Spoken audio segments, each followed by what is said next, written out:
The morning alarm rang 3 times before Captain John Miller finally opened his eyes. Another day on Orbital Station Gamma, another diplomatic meeting with aliens who looked down on humans. He sighed as he put on his crisp blue uniform of the United Earth Defense Force. The small pins and medals on his chest told stories of 20 years of service. Today, he would escort the Zarthian delegation on their tour of Earth's defenses. "Captain, 10 minutes until the Zarthian ships dock," his wall screen announced. Miller rubbed his face and glanced at the small photo on his desk. A picture of Earth taken from Mars, the blue marble that humanity had fought so hard to protect during the colony wars. Those wars ended when aliens made first contact 50 years ago, inviting Earth to join the Galactic Confederation.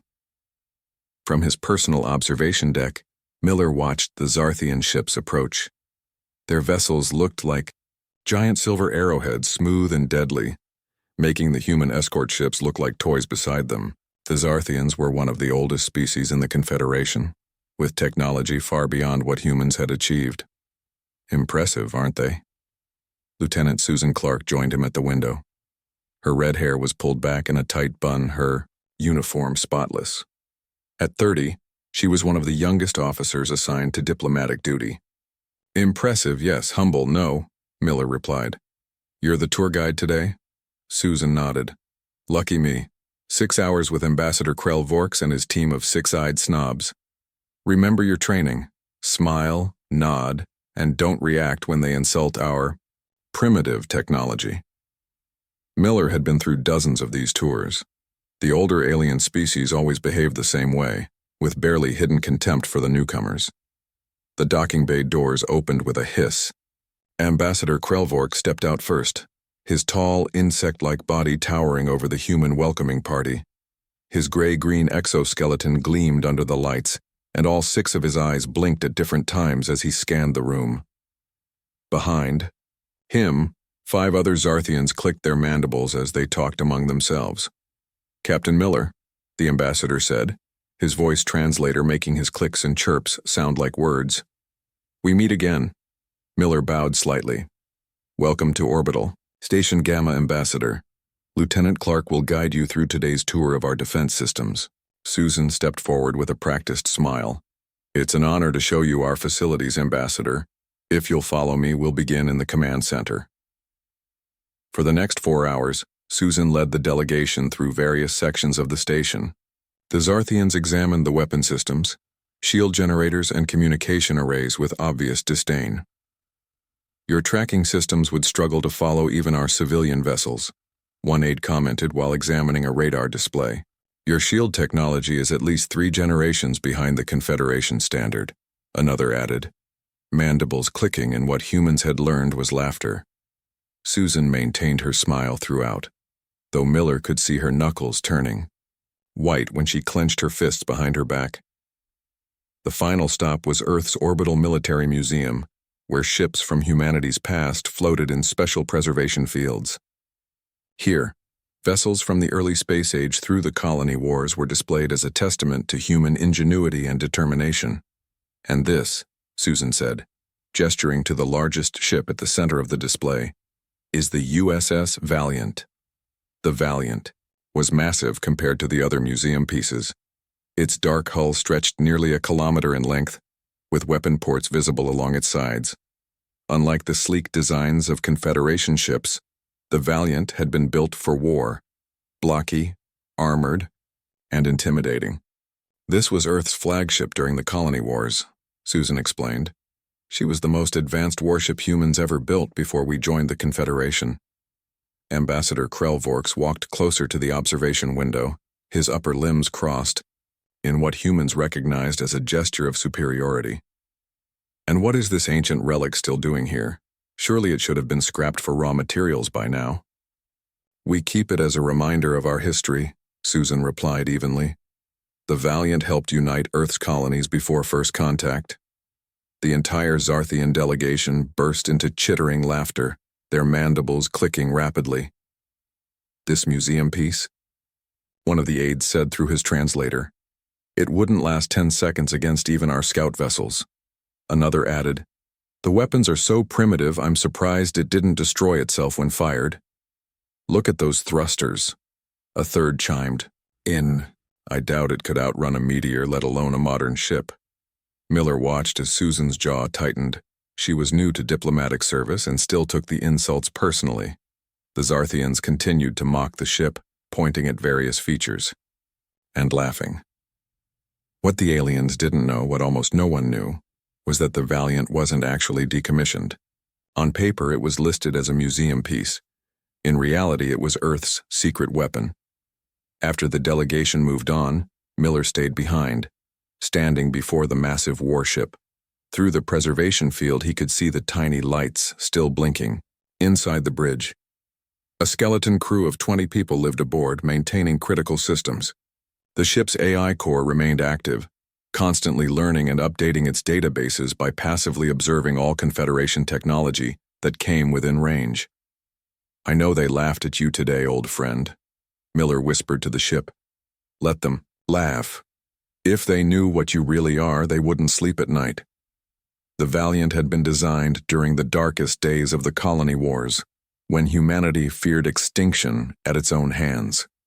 Engineers and scientists from all Earth nations had worked together to create something unique, a warship with the ability to learn and adapt. Its AI system could analyze enemy weapons during battle and develop countermeasures in real time. When aliens made first contact, Earth's leaders decided to keep the Valiant's true capabilities secret. They presented it as an outdated relic and placed it in museum status.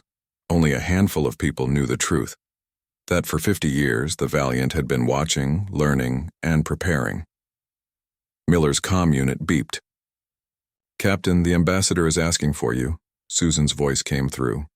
On my way, he replied. Before leaving, Miller placed his hand against the cold glass separating him from the warship. Sleep well, old friend, he said quietly.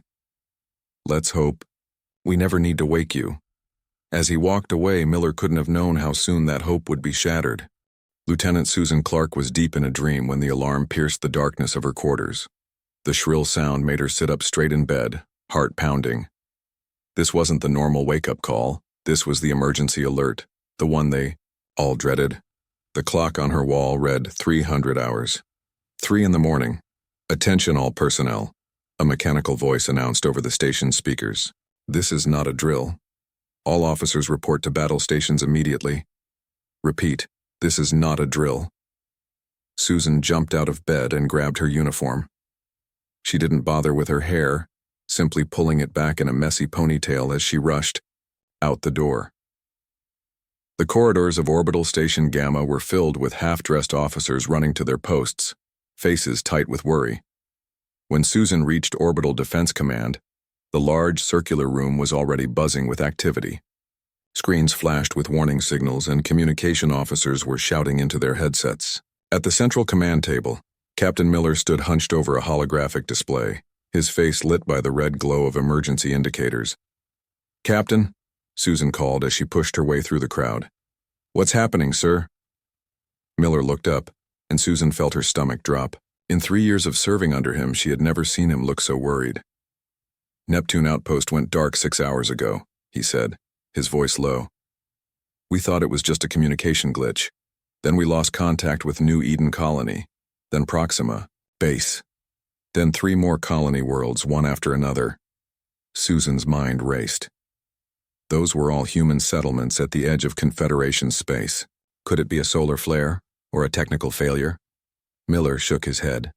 We got fragments of transmissions before they went silent. He tapped a button on the display. A crackling voice filled the room. Under attack. Repeat, we are under attack. Ships matching Zarthian configurations are... The message cut off in static. Zarthians, Susan whispered. That's impossible. The Confederation peace treaties mean nothing, apparently, Miller interrupted, his jaw tight. We've been trying to contact Confederation headquarters for the past hour, but all channels are being jammed or redirected. We're on our own. Before Susan could respond, the main view screen at the front of the room activated. The stern face of Admiral Patricia Hernandez, commander of Earth's defense forces, appeared. Her gray hair was pulled back in a tight bun, and the lines around her mouth were deeper than usual. "Ladies and gentlemen," the Admiral began without preamble, "I won't sugarcoat this. We have confirmed reports that Zarthian forces have launched a coordinated attack against human colonies and outposts. Based on the intelligence we've gathered, this appears to be a systematic attempt to eliminate humanity from the galactic stage." A collective gasp spread through the command center. Officers looked at each other in disbelief. Earth had been at peace for half a century. Most of them had never known war. "The Zarthian fleet is moving inward from the outer colonies," Admiral Hernandez continued, pointing to red markers on a star map beside her.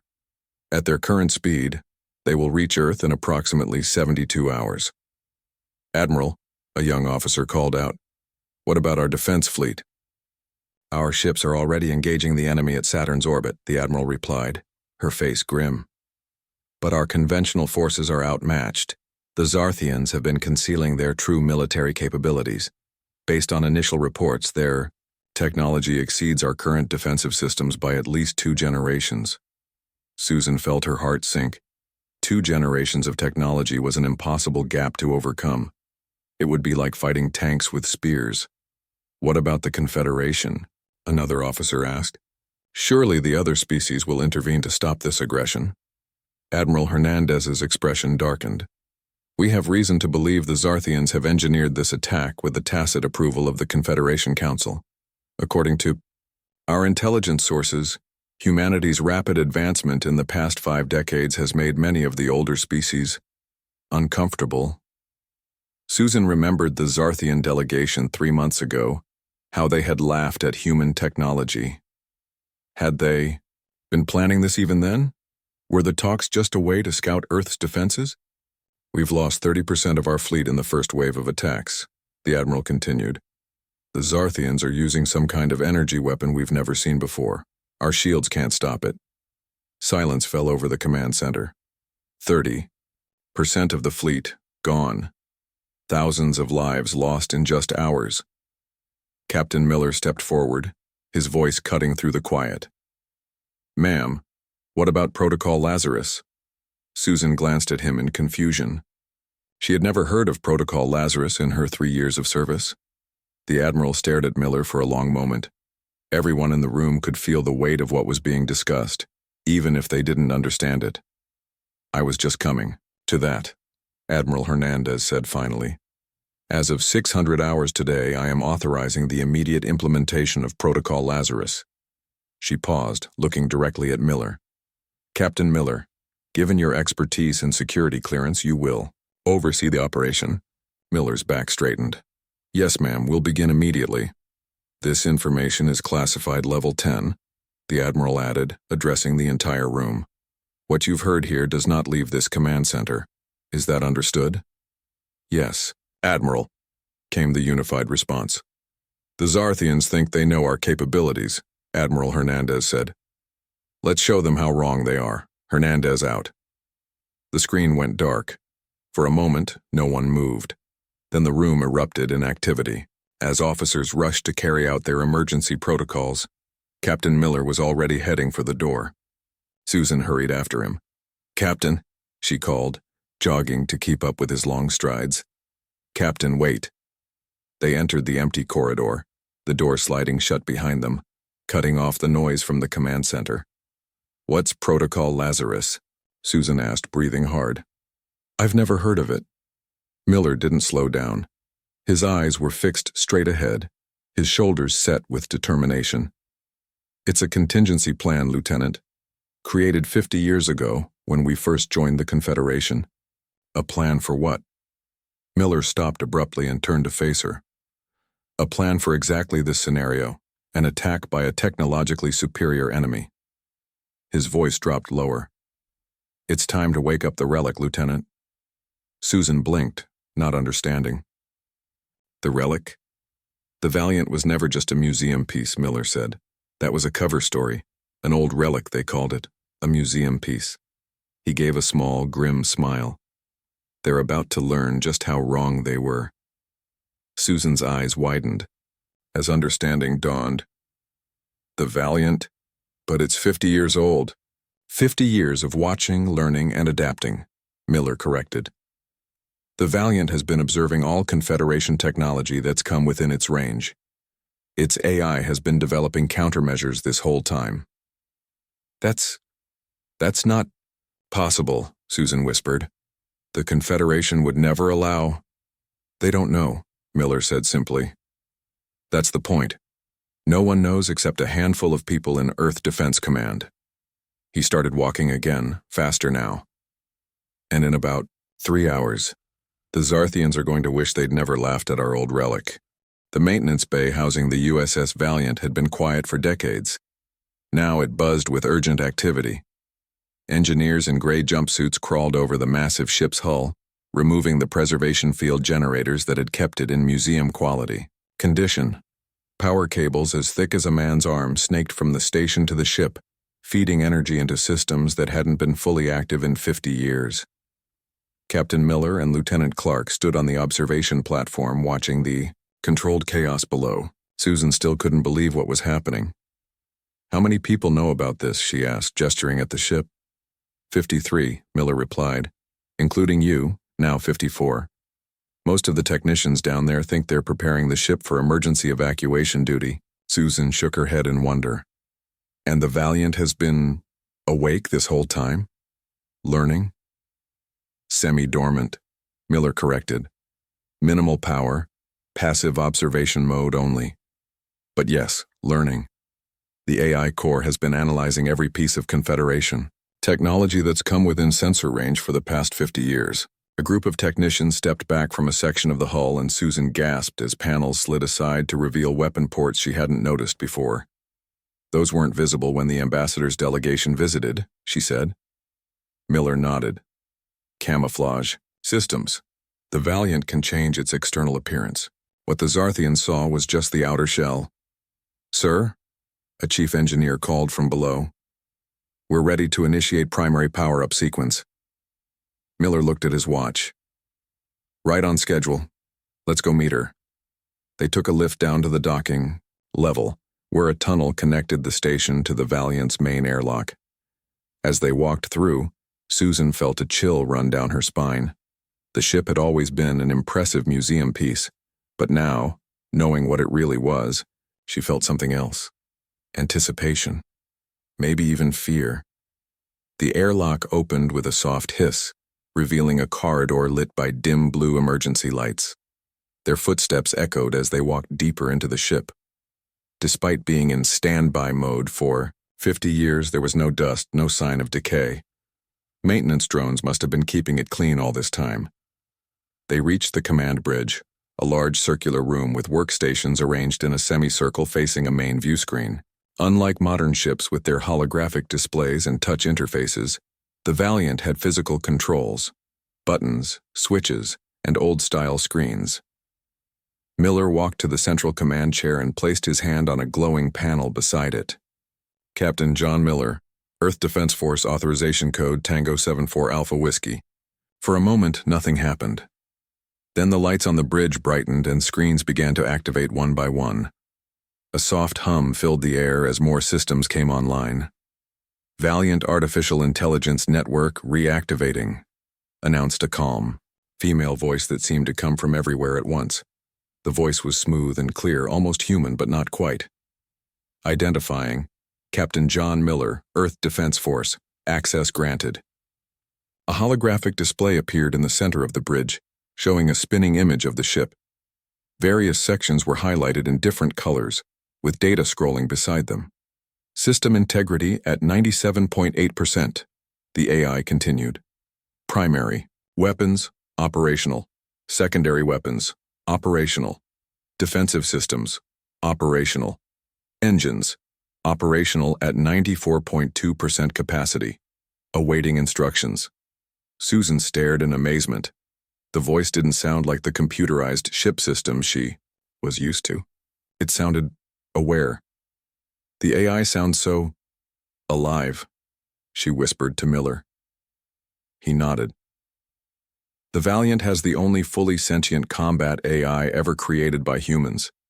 It was too advanced, some would say too dangerous, to duplicate. He turned to address the ship directly. Valiant, upload current tactical situation and threat assessment. Processing, the AI responded. A rapid stream of data appeared on the main screen, showing star maps, ship movements, and combat reports from the outer colonies. Analysis complete. Zarthian forces have deployed approximately 87 warships in a blockade formation around Earth. Their weapons technology exceeds current Earth Defense Force capabilities by 219%. Conventional defense strategies have a projected success rate of 12.3%. Miller exchanged glances with Susan. The numbers were even worse than Admiral Hernandez had suggested. "And what are our odds with you fully activated, Valiant?" There was a brief pause as if the AI was considering the question. Recalculating. "With my systems at full capacity and implementing countermeasures I have developed during my observation period, projected success rate rises to 78.6%.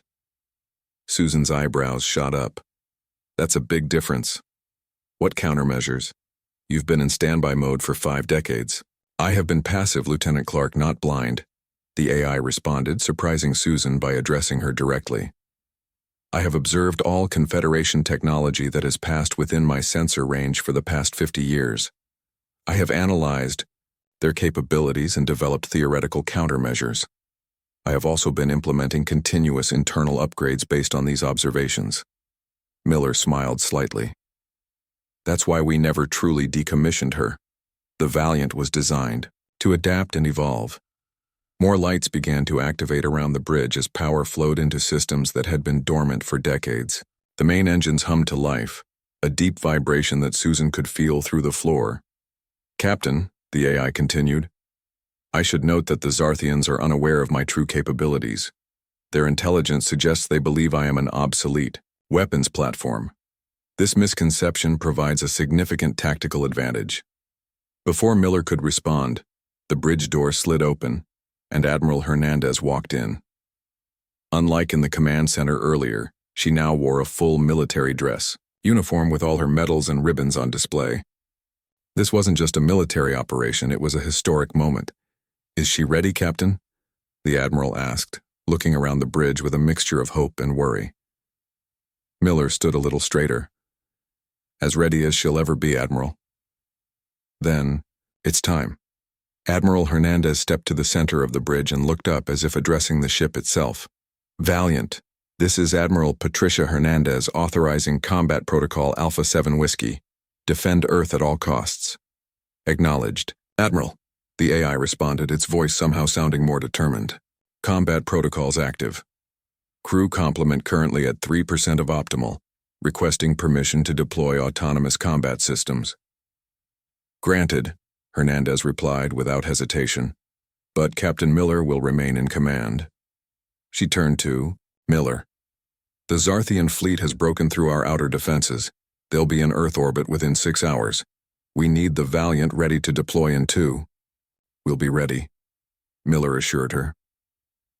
As the Admiral left, Susan watched in awe as sections of the ship's hull began to shift and reconfigure on the holographic display.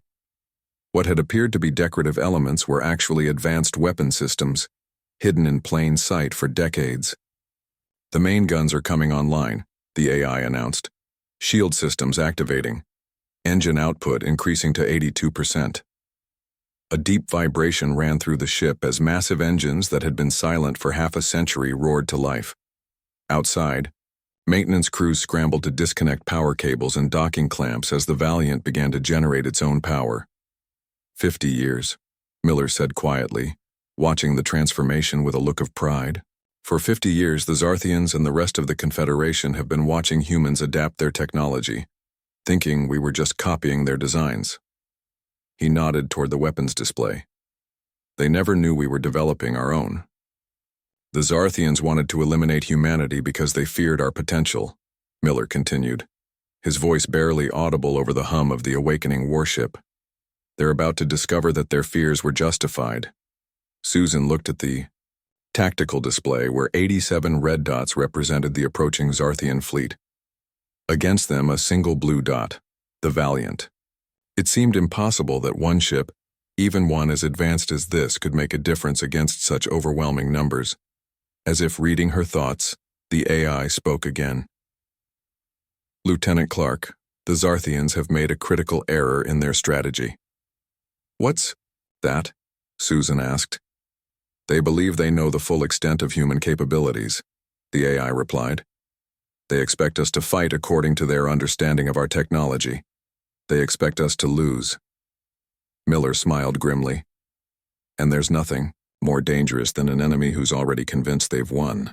Supreme Commander Zekthal stood on the bridge of the Zarthian flagship Inevitable Dominance, his 6 eyes fixed on the large tactical display. The blue marble of Earth hung in the center, surrounded by the red markers of his fleet. 87. Warships formed a perfect blockade around the human homeworld. Their primitive defense satellites had already been destroyed, and the pathetic human fleet had been scattered or destroyed. Too easy, he said, mandibles clicking in satisfaction. The humans barely put up a fight. His second-in-command, Sub-Commander Vorlak, approached with a data pad. Final casualty reports, Supreme Commander. We lost 3 scout ships and suffered minor damage to 5 cruisers. The humans lost 38 ships and all their orbital defense platforms. Zekthal's upper limbs performed a gesture of approval. Everything was going according to plan. The Zarthian High Command had been right. Humanity needed to be eliminated before they became a true threat to the established order of the galaxy. Prepare the bombardment sequence, Zekthal ordered. Target their major population centers first, then military installations. Supreme Commander, the sensor officer called out suddenly. We're detecting movement from Earth's orbit. The humans are deploying another vessel. Zekthal turned his attention to the display. A single blue dot was moving away from Earth, heading toward the blockade. Identification? The sensor officer adjusted his controls. It appears to be the obsolete warship we observed during our diplomatic mission 3 months ago. The museum piece. The bridge erupted in the chittering sound of Zarthian laughter. Even Zekthal allowed himself to join in the mockery.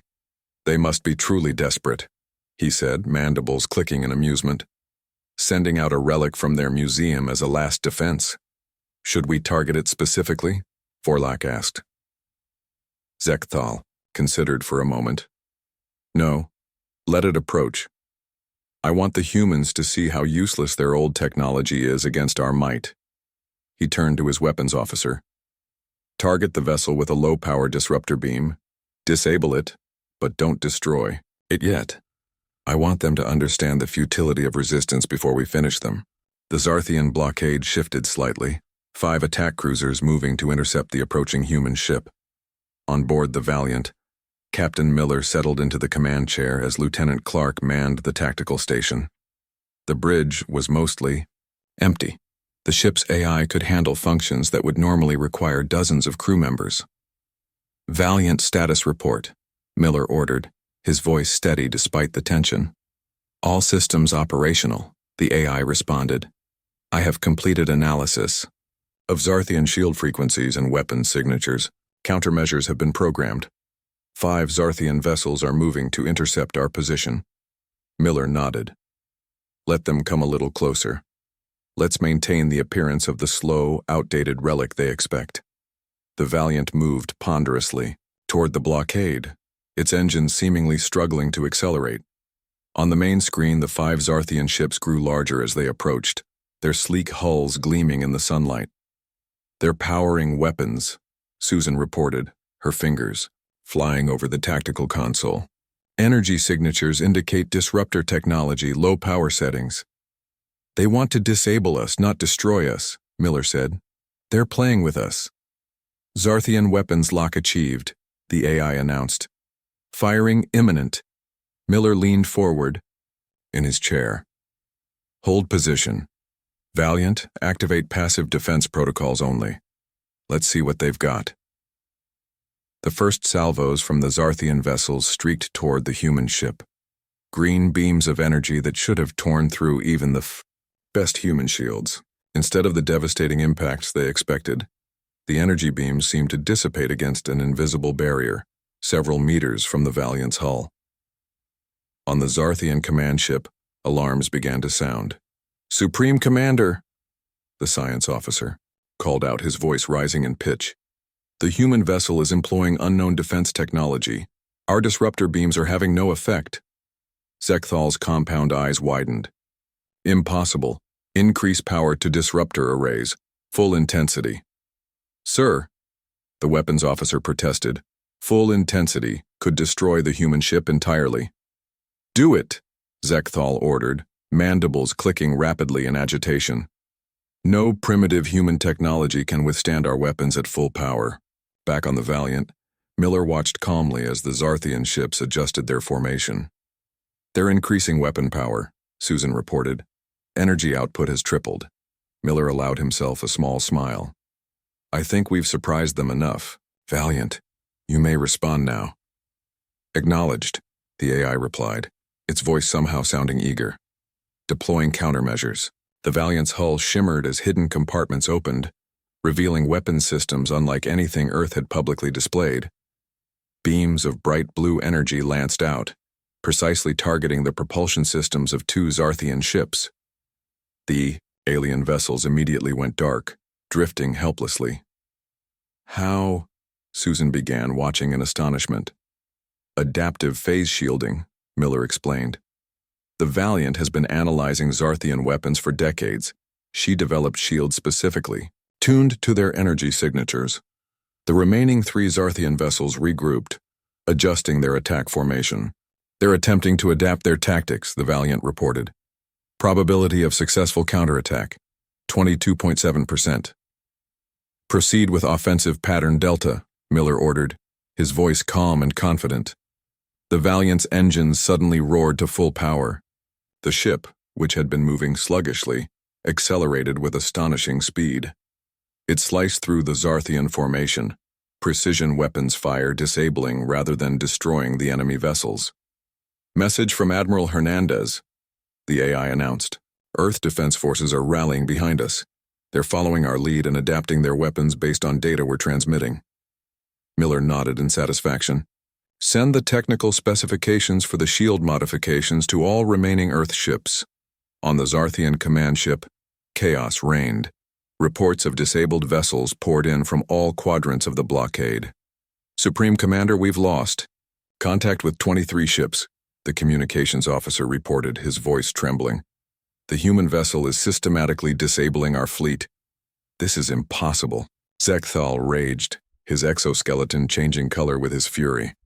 That ship is a relic. It should be technological centuries behind us. Supreme Commander, his communications officer interrupted. We're receiving transmissions from multiple Confederation species. They claim no knowledge of our attack on the humans and are deploying peacekeeping forces to this sector. Zekthal's plans were unraveling. The quick subjugation of humanity he had promised the Zarthian High Command was turning into a humiliating defeat. The main view screen activated, showing Captain Miller seated calmly on the Valiant's bridge. This is Captain John Miller of the Earth Defense Force, he said, his voice level and controlled. Your unprovoked attack on human colonies has been documented and transmitted to all Confederation species.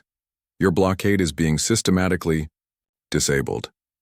I suggest you withdraw immediately, or we will be forced to demonstrate the full capabilities of this ancient relic you so casually dismissed. Zekthal's mandibles quivered with rage. This is not over, human. The Zarthian Empire will face the consequences of its actions, Miller interrupted. The Valiant has transmitted the full record of your attack, including your violation of 17 Confederation treaties, to every member species. You're alone in this, Commander.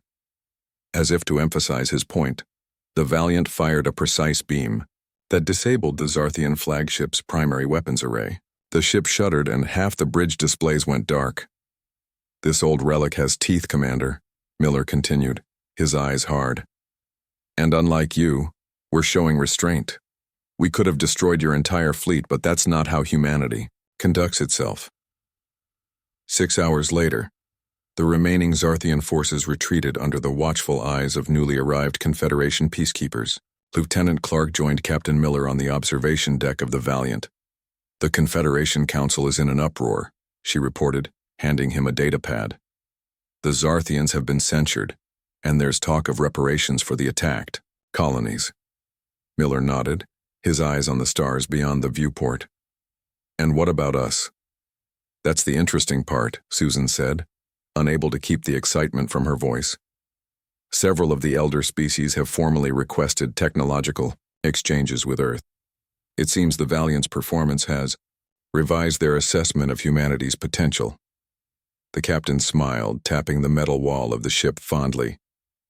They thought we were keeping the Valiant as a museum piece out of sentimentality, when really, we were keeping our ace up our sleeve.